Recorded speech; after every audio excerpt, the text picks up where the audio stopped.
Hoy continuamos con nuestra serie del Evangelio de Marcos, desde aquí, desde la ciudad de General La Madrid, donde me encuentro con mi esposa en estos momentos. Como la mayoría de ustedes saben, no estamos en Concordia, estamos a 1000 kilómetros aproximadamente de nuestra ciudad, un lugar donde hace mucho frío, pero mucho frío. Ayer tuvimos 2 grados bajo cero. Y hoy está un poco menos frío, pero frío igual. Las estufas prendidas a full todo el día porque si no, no se puede estar por este lugar. Les agradezco las oraciones de todos ustedes a favor de mi suegro que sigue internado y de mi familia. De verdad, y nosotros desde aquí también orando por todos ustedes y esperando verlos pronto y que termine toda esta situación que estamos atravesando. Pero en medio de esta situación que estamos atravesando todos, venimos a la palabra de Dios para escuchar a Dios hablándonos a nuestras vidas. Y como les decía, estamos continuando nuestra serie del Evangelio de Marcos. Hoy estamos en Marcos capítulo 10, versículo 23 al versículo 31. El título del mensaje de hoy: el rico que se fue pobre y los pobres que fueron ricos. Aunque no voy a hablar obviamente de riqueza en el sentido material, voy a hablar de un tema que es importante reflexionar, meditar, pensar, más en tiempos como estos que estamos viviendo, cuando la muerte está soplando en la nuca, ¿sí? Respirándonos fuerte a todos, como siempre ha sido, pero hoy tenemos esta experiencia mucho más conscientes de esto somos, esta experiencia mucho más cercana por lo que está pasando en nuestro país y en el mundo. El Evangelio de Lucas, capítulo 1, versículo 37, dice: porque nada hay imposible para Dios. En otras palabras, Dios es capaz de hacer todo lo que Él quiere hacer. Dios no tiene ninguna clase de limitación, no tiene ninguna clase de estorbo, ninguna clase de impedimento. Por eso también vemos que la Biblia nos revela que Dios, el Dios bíblico, es un Dios todopoderoso, que todo lo que Él determina hacer, lo hace. Ahora, ese no es el caso nuestro. Nosotros no somos todopoderosos, no somos Dios, por supuesto, y nosotros no podemos hacer todo lo que queremos hacer. No podemos, aunque hay algunos charlatanes que nos dicen que sí, que si nosotros somos capaces de creer en nosotros mismos, podemos hacer todo lo que queremos, que no hay límites para nosotros. Y la verdad que es un engaño, una mentira, por no decir también que es una estupidez. Pensar, creer esto, creer eso que no tenemos ninguna clase de limitación. No es así. Hay muchas cosas que nos podemos hacer. Mencionando algunas que son pavadas, porque en verdad son pavadas. Por ejemplo, no podés estornudar con los ojos abiertos. No podés. Tampoco podés hacerte cosquillas a vos mismo y reírte. No podés. No podés cerrar una puerta giratoria. No podés lamerte el codo. No podés, por decir pavadas, pero que no podemos hacer. Nosotros los seres humanos, vos y yo, y lo tenemos que aceptar y reconocer, tenemos todo tipo de limitaciones. Limitación de tiempo, limitación de recursos, limitaciones de capacidades, limitación en cuanto a oportunidades. Tenemos limitaciones en la vida, hay limitaciones. En el mundo que vivimos hay muchas limitaciones y esta es la realidad. Ahora, dejando estos ejemplos que son pavos, tontos, ejemplos tontos, saliendo de esto que es tonto y trivial, hay algo más que no podemos hacer, que es mucho más importante, mucho más serio, ¿sí? Que no podemos hacer, que ninguno puede hacer. Marcos capítulo 10, verso 23. Ahí vamos a estar hoy. Las palabras de Jesús.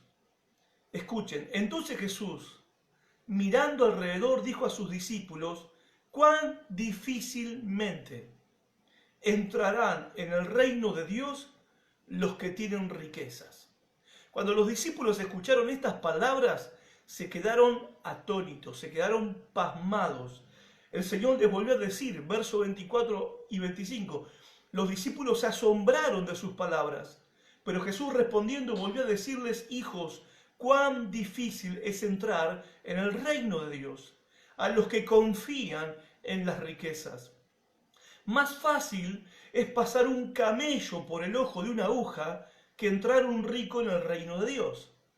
Entonces los discípulos, asombrados, pasmados, atónitos, le preguntan a Jesús, versículo 26 dice: ellos se asombraron aún más, diciendo entre sí: ¿quién pues podrá ser salvo? ¿Quién? Jesús le responde, versículo 27, entonces Jesús mirándolos dijo: para los hombres es imposible, mas para Dios no, porque todas las cosas son posibles para Dios. Verso 28, entonces Pedro comenzó a decirle: y aquí nosotros lo hemos dejado todo y te hemos seguido. Verso 29 al 31, respondió Jesús y dijo: de cierto os digo que no hay ninguno que haya dejado casa, o hermanos, o hermanas, o padre, o madre, o mujer, o hijos, o tierras, por causa de mí y del Evangelio, que no reciba 100 veces más ahora, en este tiempo, casas, hermanos, hermanas, madres, hijos y tierras, con persecuciones, y en el siglo venidero la vida eterna. Pero muchos primeros serán postreros, y los postreros primeros. Es claro que hay algo que no podemos hacer, y es ser salvos. No podemos hacerlo. No podemos salvarnos a nosotros mismos. No podemos ser salvos. Es una imposibilidad que Jesús le deja claro a sus discípulos. Imposible, dice el Señor. Ahora, ¿cuál es el contexto de estas palabras? Bueno, viene de lo que hablamos el domingo pasado, el incidente de Jesús con el joven rico. Ese joven era joven, que ya era una ventaja, obviamente, los que son jóvenes aprovechen, es una ventaja ser joven, pero no solamente era joven, era adinerado, era rico, tenía muchas posesiones materiales, lo cual era otra ventaja, y también era un hombre que era prominente dentro del círculo religioso de los judíos. Era el director, el dirigente principal de una sinagoga judía, que para ser joven ya era un logro impresionante, porque mayormente eran los ancianos los que dirigían las sinagogas, pero por alguna razón este hombre joven y rico había llegado a esa posición. O sea, tenía todo lo que un joven quiere tener: juventud, dinero y posición social, reputación, reconocimiento.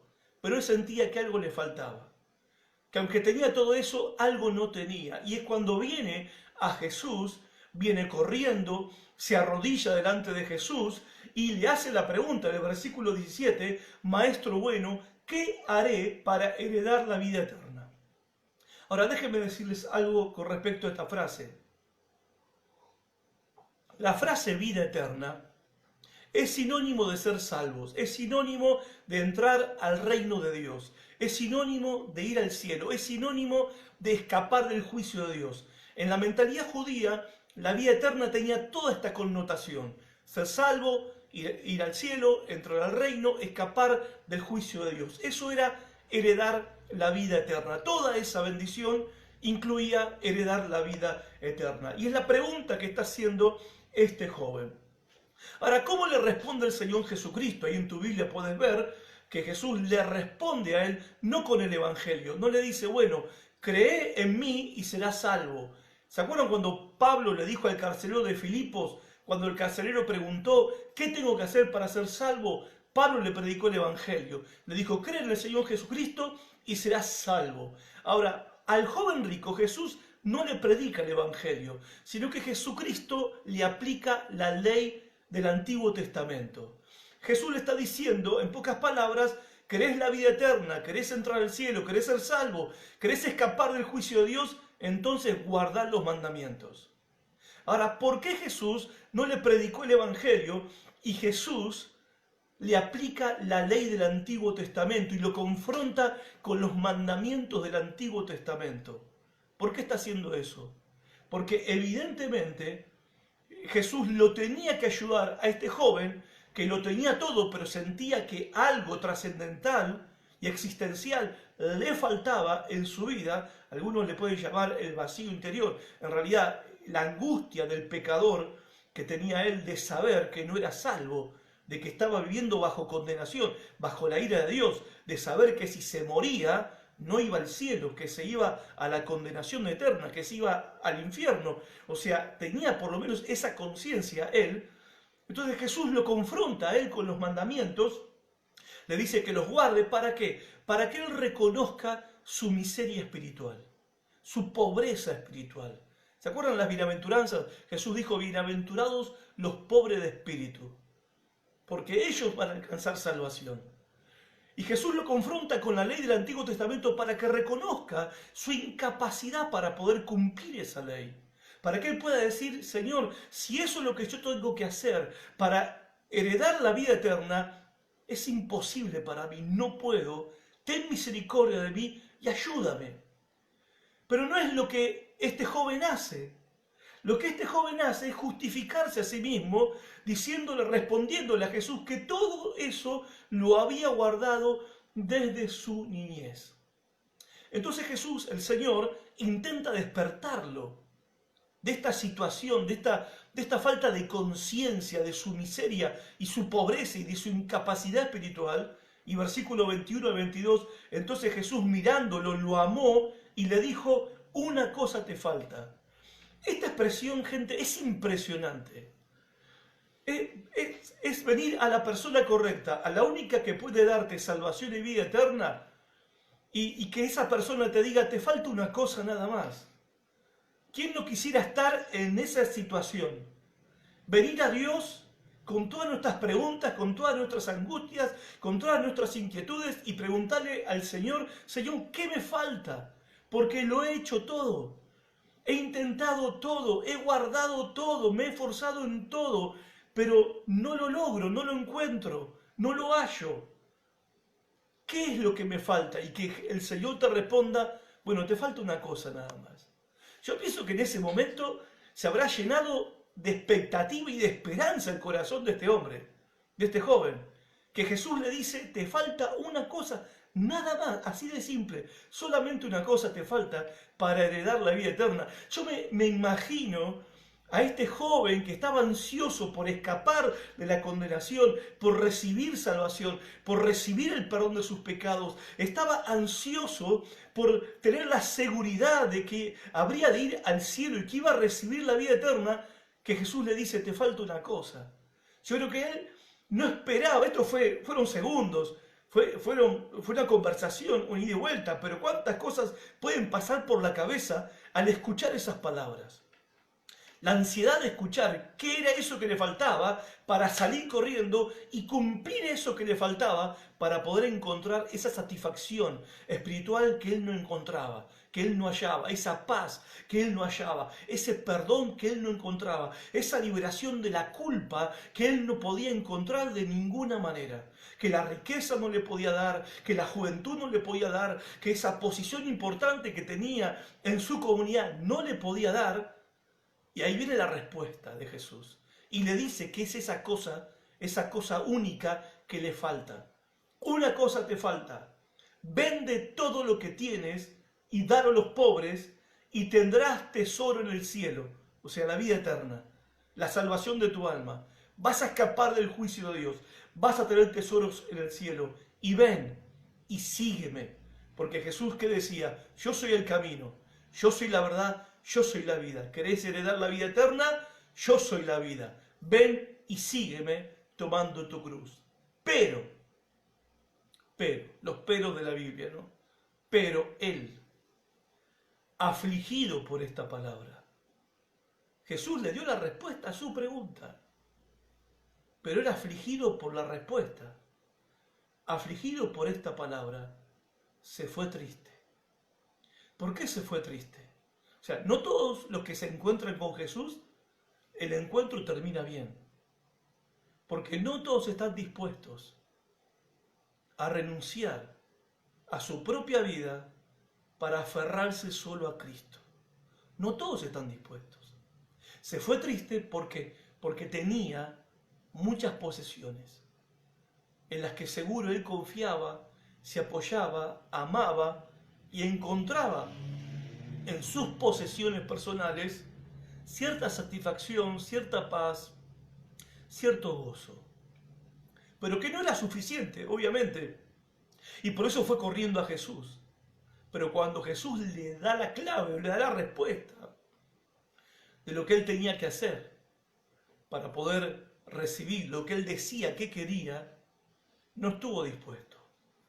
Quería la vida eterna, pero no quería soltar sus riquezas personales, sus afectos personales.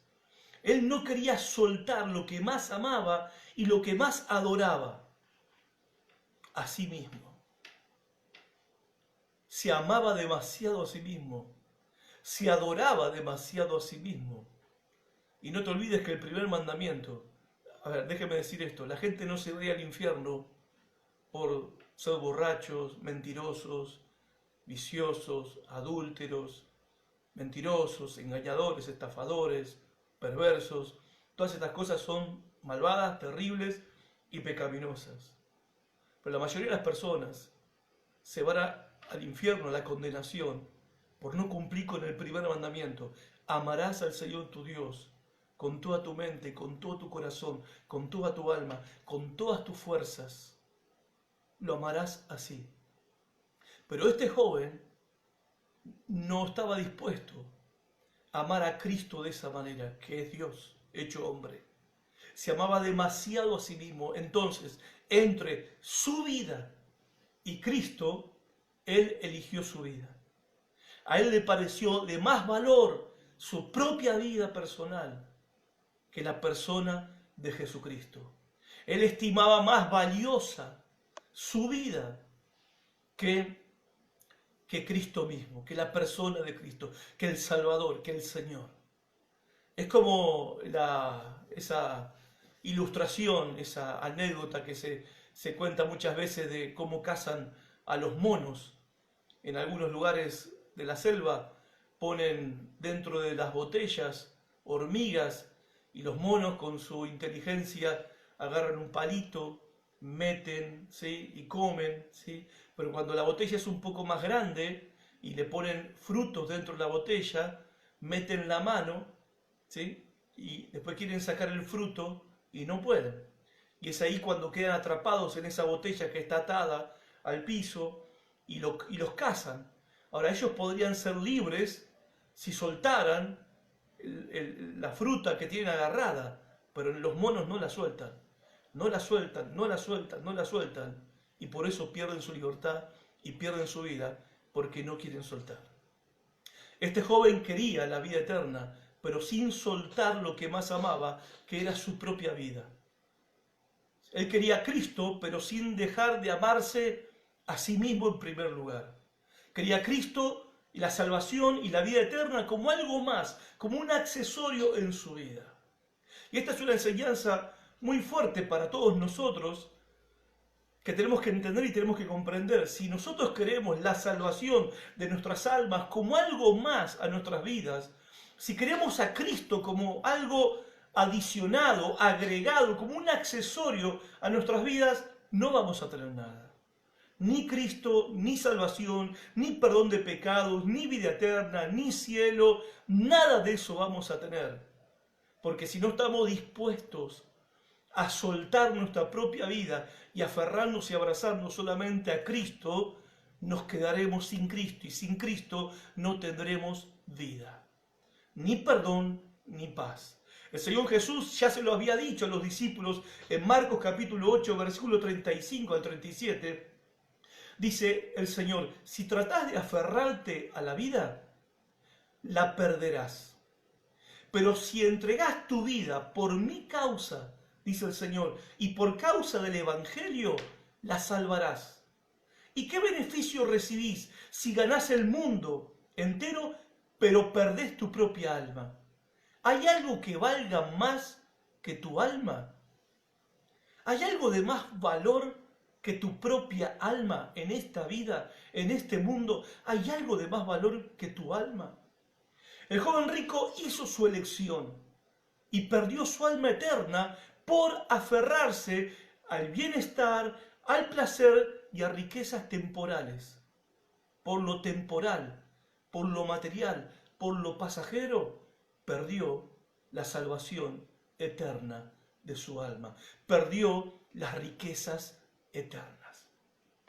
Ahora el Señor Jesucristo, en este contexto, hace una declaración, después que este joven se va triste, hace una declaración impactante, versículo 23 al 25. Entonces Jesús, mirando alrededor, donde había también otros hombres y mujeres que lo seguían, aparte de los discípulos de buena posición económica, con buena reputación, ¿sí? Y con muchas riquezas personales que ellos apreciaban y amaban, miró a su alrededor, miró a esas personas, dijo a sus discípulos: cuán difícilmente entrarán en el reino de Dios los que tienen riquezas.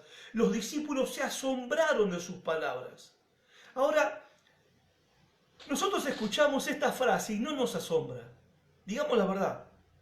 Cuando escuchamos a Jesús decir qué difícil es que entre un reino, al reino de Dios, los que poseen riquezas, los que tienen riquezas, nosotros decimos: wow, zafamos. ¿No? ¿Por qué? Porque no somos ricos. Entonces, como no estamos en esa lista, y mirás la iglesia, mirás la congregación, tampoco hay ricos entre nosotros. Entonces, a nosotros no nos causa mucha impresión estas expresiones de Jesús, estas palabras de Jesús. Pero a los discípulos los asombró. ¿Saben por qué ellos se asombraron? Quedaron pasmados en realidad, quedaron atónitos, quedaron sorprendidos por estas palabras. Te voy a explicar por qué a ellos sí les sorprendían estas palabras. Sí los sacudió estas palabras. ¿Saben por qué? Por la teología que ellos tenían. En su teología simple, muy simple que ellos tenían, ¿sí? Los ricos, los adinerados, los prósperos de la comunidad, del pueblo de Dios, eran los que gozaban del favor de Dios, del amor de Dios, de la buena voluntad de Dios, de la benevolencia y la bendición de Dios Todopoderoso. En ese tiempo, la prosperidad económica era vista como una señal del favor de Dios sobre una persona, de que Dios se agradaba de esa persona. ¿No? En todo caso, ellos miraban su pasado. Abraham que agradó a Dios, era rico. Y Salomón, que fue un rey sabio, fue el hombre más rico del mundo, porque Dios le dio, aparte de sabiduría, le dio mucha riqueza. Entonces, después de todo, Abraham, el padre de la fe, había sido rico, y el rey Salomón había sido el hombre más rico del mundo.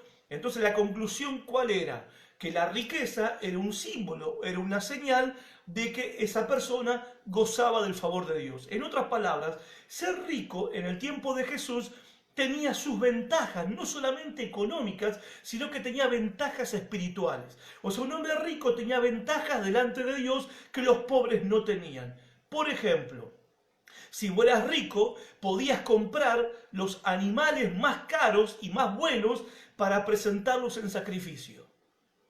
Porque tenías dinero, entonces podías comprar ovejas sin defecto, podías comprar bueyes sin defecto, corderos sin defecto. En cambio, los que eran pobres terminaban comprando para el sacrificio en el templo de Dios, terminaban comprando ovejas tuertas, bueyes rengos, corderos medios manchados, y algunos ni eso, porque eran tan pobres, y el único sacrificio que podían presentarle a Dios era una triste paloma.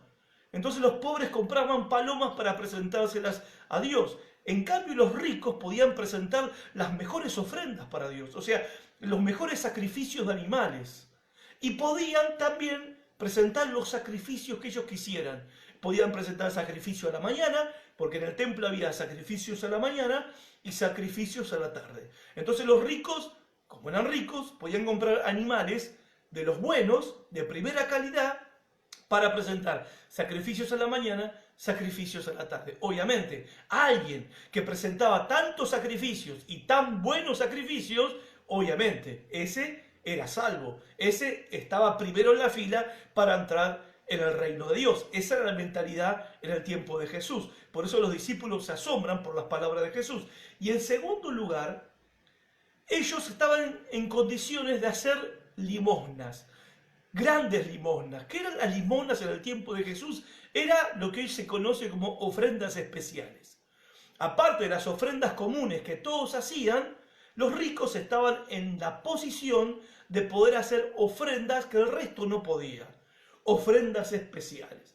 El Talmud judío, obviamente el pobre no podía hacer eso. ¿Se acuerdan la viuda pobre? 2 monedas, ¿sí? No más. Y después, a la buena de Dios, no tenía para comer el otro día. No era el caso de los ricos, que daban de lo que les sobraba a ellos, ¿no? Según el Talmud, que es un libro de tradición religiosa judía, ellos dicen, está escrito en ese libro, dar limosna es más excelente que todas las ofrendas y es igual que cumplir todos los mandamientos. Entonces, en conclusión, si dar grandes limosnas es lo mismo que cumplir toda la ley, obviamente los ricos eran salvos.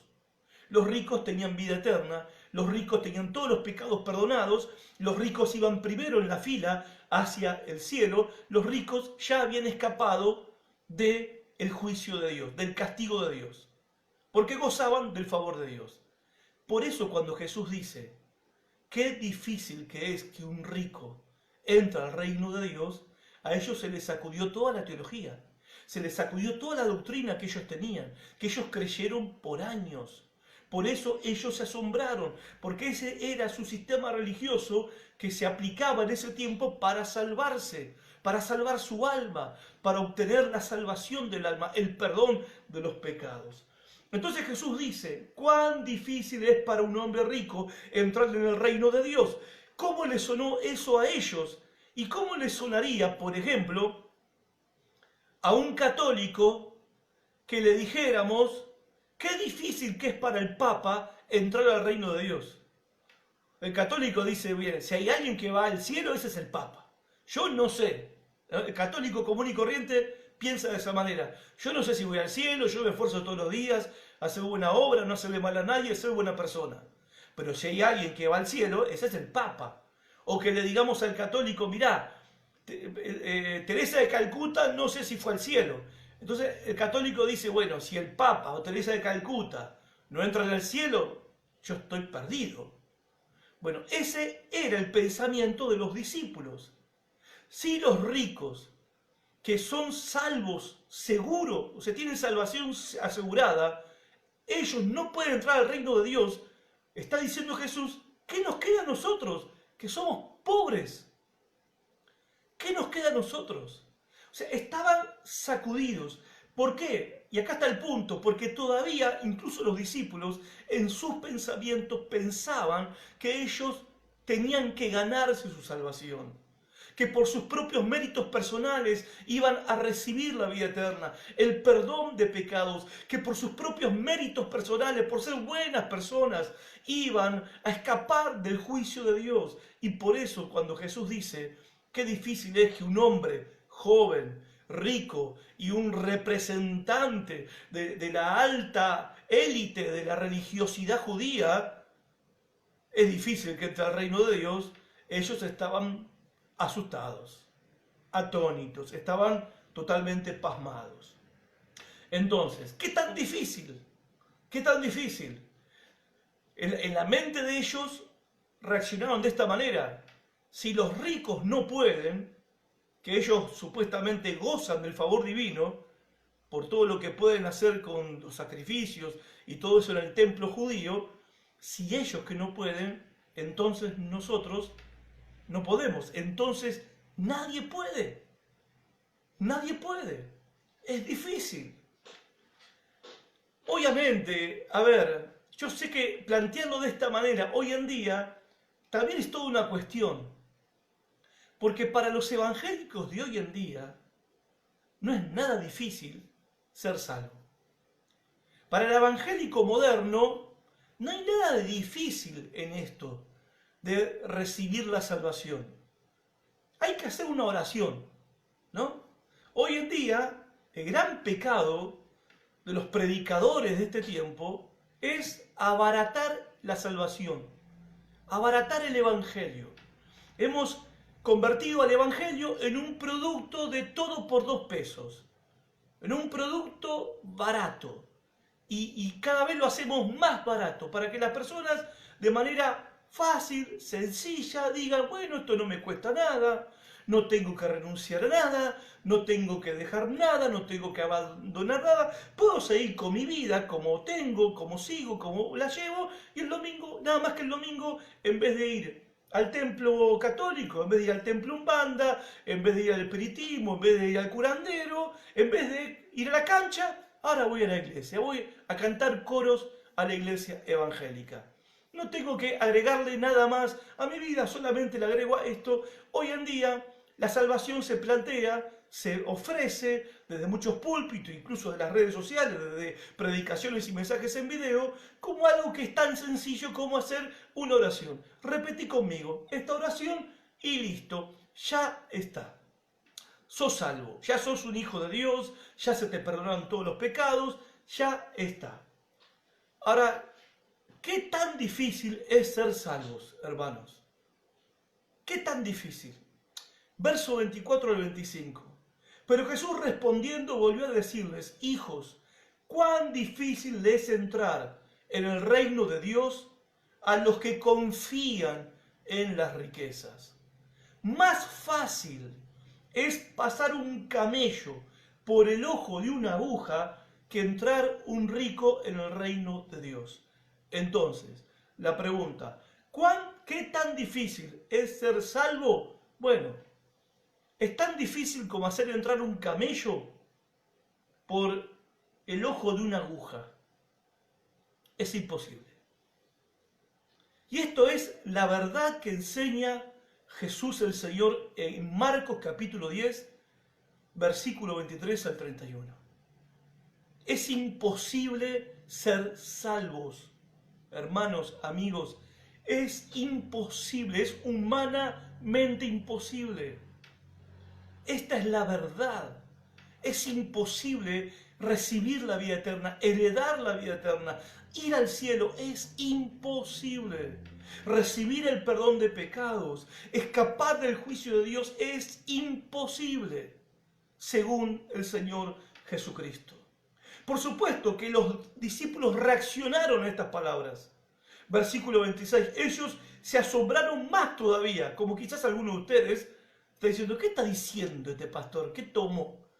Bueno, los discípulos reaccionaron parecido. Se asombraron aún más, diciendo entre ellos, ¿quién pues podrá ser salvo? ¿Quién? Si éste no puede, refiriéndose al joven rico, que estaba primero en la fila de los que entraban al cielo, si éste no puede, nadie puede. Jesús responde, verso 27. Entonces Jesús mirándolos dijo, para los hombres es imposible. Otra vez, es imposible. Ser salvos es imposible. Para los hombres es imposible, mas para Dios no. Porque todas las cosas son posibles para Dios. Amén. Aleluya, decimos acá. Aleluya. Porque en otras palabras está diciendo el Señor Jesucristo, no podés salvarte, ni entrar al reino de Dios, ni ir al cielo cuando te mueras, ni recibir el perdón de pecados, ni escapar del juicio de Dios por vos mismo. No podés hacerlo. Y saben, es bueno hablar de esto en el contexto en el que nos encontramos hoy, con la muerte respirándonos en la nuca atrás.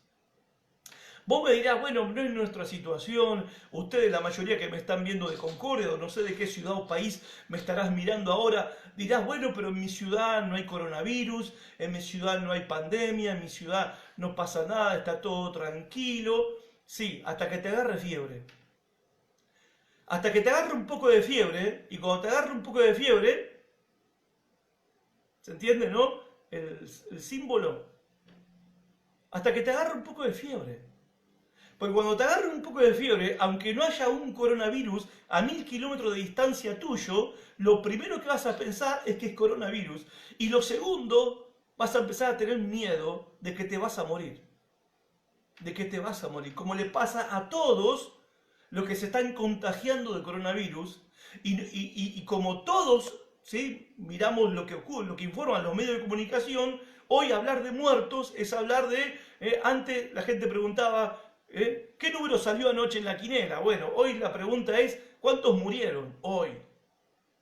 Nos encontramos en un contexto donde la muerte se ha vuelto cotidiano. Era así ya antes, nada más que nadie pensaba en esto, nadie se preocupaba en esto. Ahora aprovechemos esta situación donde se nos ha hecho un poco más real la muerte para nosotros en medio de este contexto, y reflexionemos en cuanto a nuestra alma, porque no hay nada más importante que la salvación de tu alma. No hay nada más importante que eso. Y en un contexto donde la muerte es una posibilidad, y ahora parece que es una posibilidad más cercana a causa de esta peste que nos rodea, entonces ¿cuánto más nosotros tenemos que reconocer esta realidad que enseñó Jesús? Nadie por sí mismo puede ser salvo. Nadie por sí mismo puede heredar la vida eterna. Nadie por sí mismo puede recibir el perdón de pecados, ir al cielo cuando muere, escapar del juicio divino. Es imposible para el hombre salvarse a sí mismo, pero lo que es imposible para el hombre es posible para Dios. La salvación no es una obra humana, la salvación es una obra de Dios. Es algo que Dios hace. Dios es el que salva al pecador. La salvación no es algo que uno gana, no es algo que uno conquista, no es algo que uno logra, no es algo que uno merece. No estamos en esa condición. ¿Por qué no estamos en esa condición? Porque nosotros estamos atrapados en una situación imposible. Peor no podemos estar en cuanto a la salvación de nuestra alma. Jeremías 13:23, ¿saben qué dice?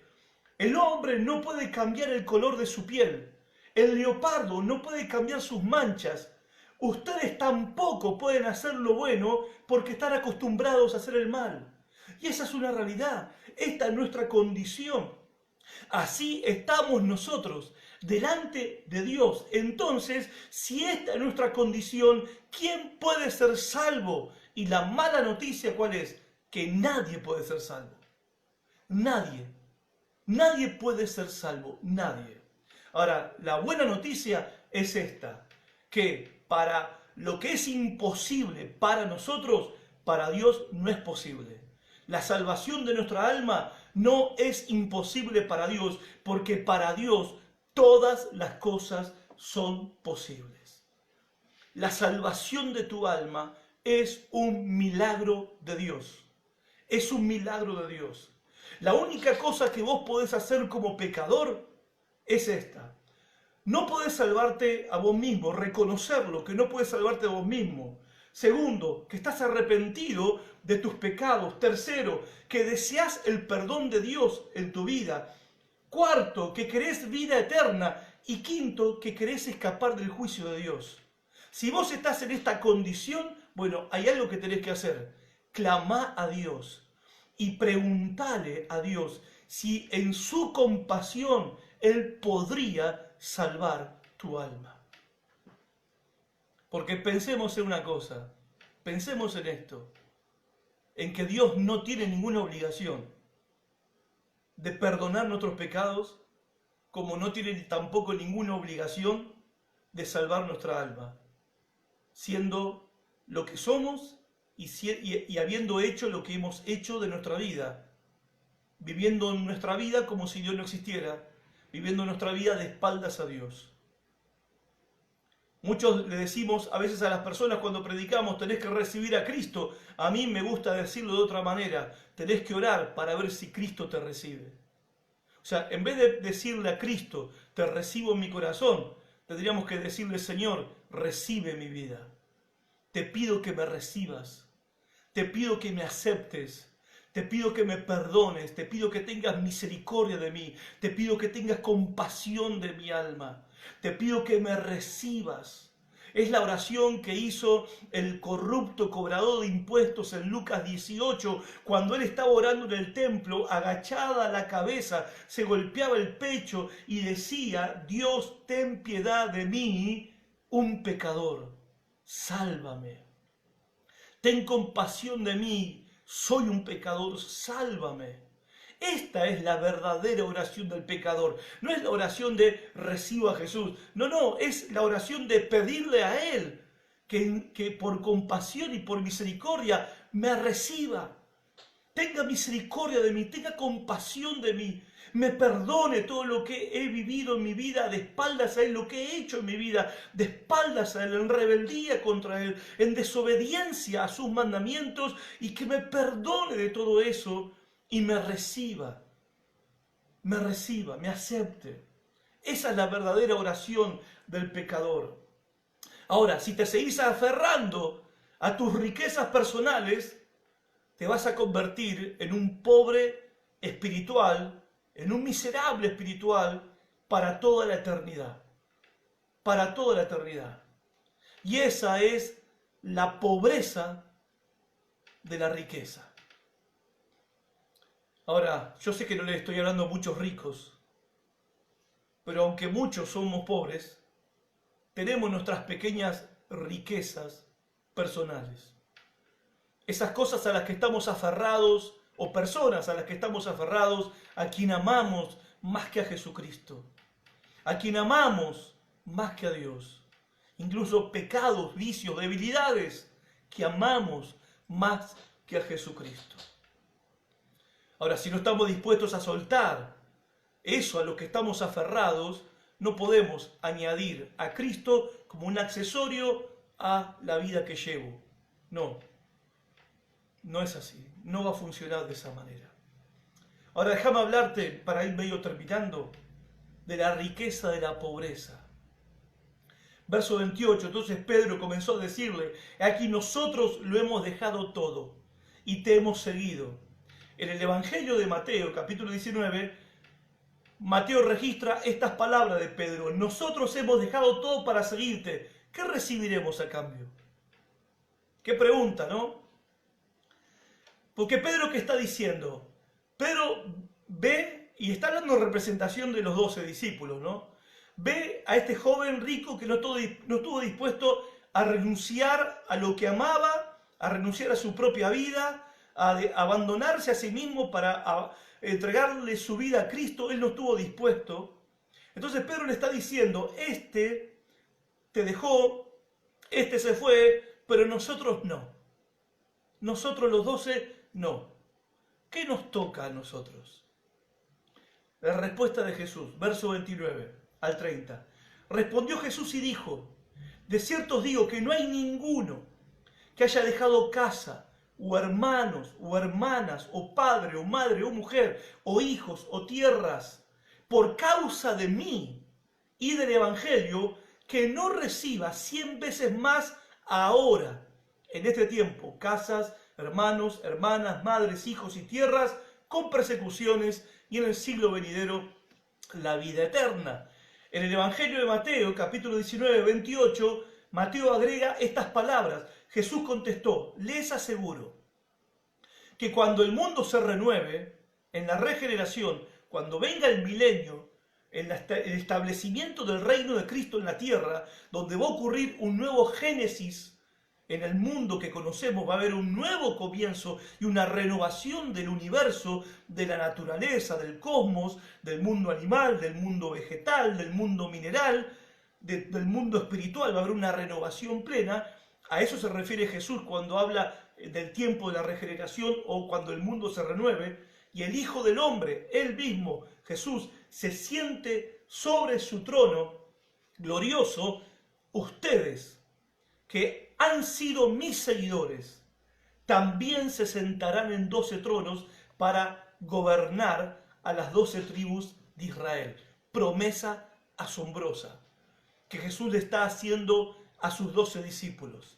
Le está diciendo, en primer lugar, Pedro dice: siendo que ese rico se hundió en la miseria espiritual, allá fue él, y nosotros somos los pobres que dejamos todo por ti y por el Evangelio, ¿qué vamos a recibir?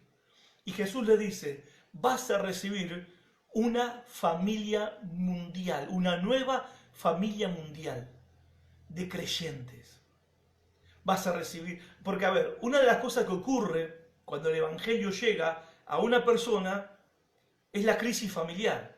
No les pasa a todos, a la mayoría les pasa, que cuando se convierte uno a Cristo y decide seguir a Cristo, dejando el pecado, dejando lo que amaba y cambiando su vida, y empieza a vivir para Cristo, su propia familia se pone en contra.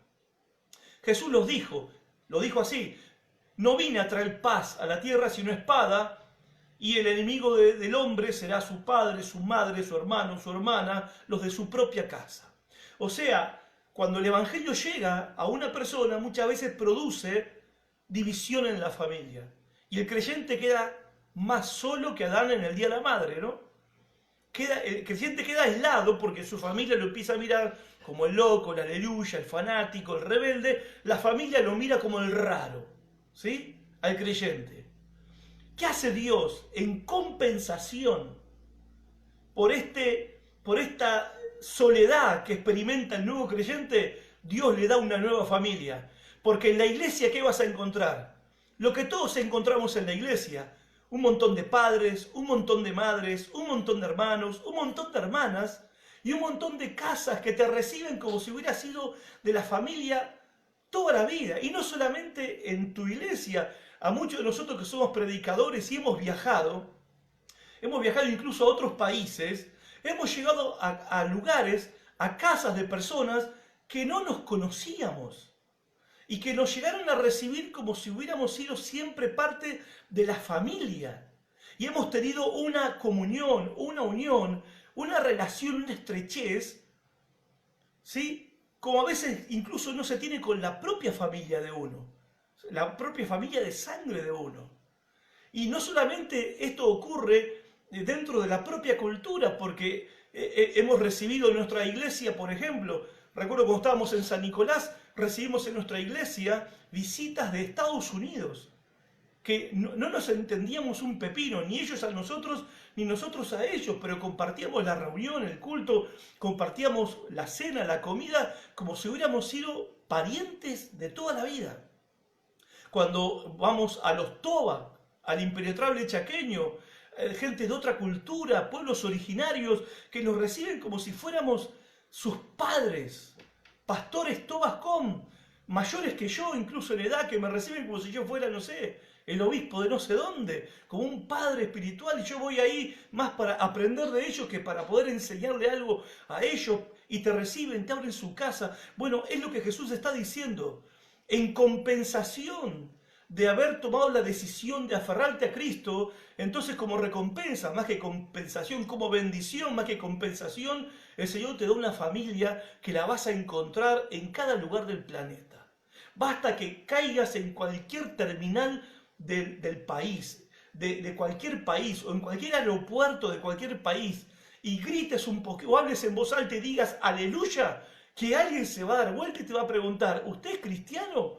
¿Usted es cristiana? Y hermanos, esto es una bendición. Esto es una bendición gloriosa, porque tenemos familia en el mundo entero.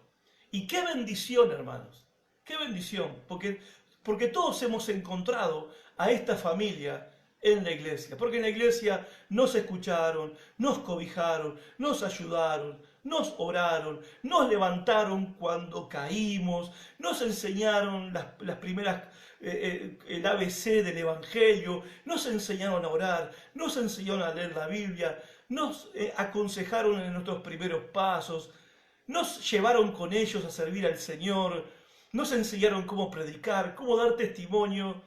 Yo estoy agradecido eternamente por la familia que es la iglesia. Por la familia que es la iglesia. Ahora, esta bendición viene con otra en este tiempo, pruebas, persecuciones también. Es lo que vas a recibir, le está diciendo Jesús a Pedro. Y también le dice, ustedes van a recibir un reino, ustedes van a recibir una posición de gobierno. En el milenio, cuando yo vuelva, otra vez la segunda venida de Cristo y establezca mi reino de paz por 1000 años, donde no habrá enfermedad, donde no habrá muerte común, donde la gente va a vivir cientos de años porque la enfermedad casi va a desaparecer, donde el pecado va a ser algo raro, donde Satanás y los demonios van a estar atados por 1000 años, donde la naturaleza y el mundo se van a renovar, va a ser un nuevo Génesis. En ese tiempo le está diciendo a los discípulos, ustedes van a gobernar conmigo las 12 tribus de Israel. Bueno, nosotros no, porque no somos los 12 apóstoles, pero nosotros también, los creyentes, vamos a ser parte de ese reino de Cristo prometido también para nosotros que hemos dejado todo por seguir a Cristo. Y tercera bendición, en el siglo venidero, en el fin del tiempo, la vida eterna, juntamente con Dios para siempre. ¡Wow! Gloria a Dios. Aleluya. La última frase de Jesús, verso 31. Para muchos esta frase es como recontra misteriosa. ¿Qué querrá decir el Señor? Pero muchos de los primeros serán últimos y los últimos primeros, ¿no? Esa frase de los primeros serán los últimos y los últimos serán los primeros. ¿Qué significa eso? Bueno, ¿saben qué significa? No es muy complicado. ¿Saben qué significa? Que todos vamos a recibir lo mismo. Cuando una persona deja todo por seguir a Cristo, no importa esa persona, quien sea, va a recibir lo mismo que han recibido los creyentes desde que comenzó la iglesia hasta los creyentes que se van a convertir en el tiempo de la gran tribulación. Vamos a recibir, hay promesa de bendición ahora para este tiempo, hay promesa de bendición para el milenio, el reino de Cristo en la tierra, y hay promesa de bendición por toda la eternidad. Y estas tres bendiciones, ahora, bendición en el milenio y bendición para toda la eternidad, es la misma bendición para todos. No importa si te convertiste hace 100 años o si te convertís esta noche después de escuchar este mensaje. La bendición ahora, la bendición en el milenio y la bendición por toda la eternidad es igual para todos. En conclusión, el hombre rico se fue espiritualmente miserable y pobre para toda la eternidad, espiritualmente hablando, en la miseria espiritual. No hay peor miseria y pobreza que esa. En cambio, los hombres pobres que siguieron a Cristo habrían de recibir riquezas eternas. Bendición ahora, bendición en el milenio y bendición para toda la eternidad. Si en verdad querés ser salvo, si en verdad querés y deseas el perdón de tus pecados, si en verdad querés heredar la vida eterna, ir al cielo, escapar del juicio de Dios, tenés que estar dispuesto. Tenés que estar dispuesta a estas 4 cosas. Primero, a confesar que sos un pecador. Segundo, a reconocer tu incapacidad de ganarte la salvación, tu incapacidad de agradar a Dios. Tercero, tenés que valorar a Cristo más que tu propia vida y más que cualquier cosa en la vida.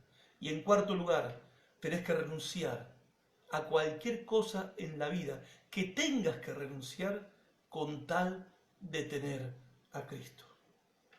¿Estás dispuesto? ¿Estás dispuesta? Si tu respuesta es sí, entonces clama a Dios, rogale a Dios, pedile a Dios con un corazón dispuesto y Dios te va a escuchar. Y Dios te dará esa salvación que Él ha prometido a todos aquellos, otra vez, que confiesan que son pecadores, que reconocen su incapacidad de salvarse a sí mismos, que están dispuestos a valorar a Cristo más que a su propia vida y que están dispuestos a renunciar a lo que tengan que renunciar con tal de tener a Cristo. Si estás dispuesto a esto y clamás a Dios con ese corazón dispuesto, Dios te va a escuchar, Dios te va a responder y Dios te va a dar esa salvación que este joven rico decía que quería, pero que al final despreció. Si Dios se compadece de tu alma, si Dios se compadece de tu vida, cuando le pidas, vas a recibir. Y quizás me preguntes, pastor, ¿y se va a compadecer de mí? Jesús dijo, el que venga a mí, yo no lo voy a echar afuera. El que venga a mí no lo voy a echar afuera. El que viene a mí lo voy a recibir. Por eso espero esta noche que ninguno de los que están escuchando y mirando este video termine como este joven rico, que ninguno vaya a terminar de esa manera, sino más bien espero que muchos de ustedes que me están mirando digan con Pedro, Señor, nosotros lo hemos dejado todo por ti y por tu evangelio. Muéstranos lo que tienes para nosotros. Y el Señor coronará tu vida con riquezas espirituales eternas. Las riquezas espirituales de la vida eterna las van a recibir aquellos que reconocen su pobreza de espíritu y que estiman a Cristo como lo más importante para su vida. Por eso, la pobreza de los que se creen ricos y la riqueza de aquellos que siendo pobres en su espíritu y en su alma, se han enriquecido por haber abrazado a Cristo. Sé vos esa persona. Dios les bendiga mucho. Gracias por estar de ese lado. Compartan este video para que otros también puedan escuchar este mensaje de salvación. Y hasta nuestro próximo encuentro. Chao.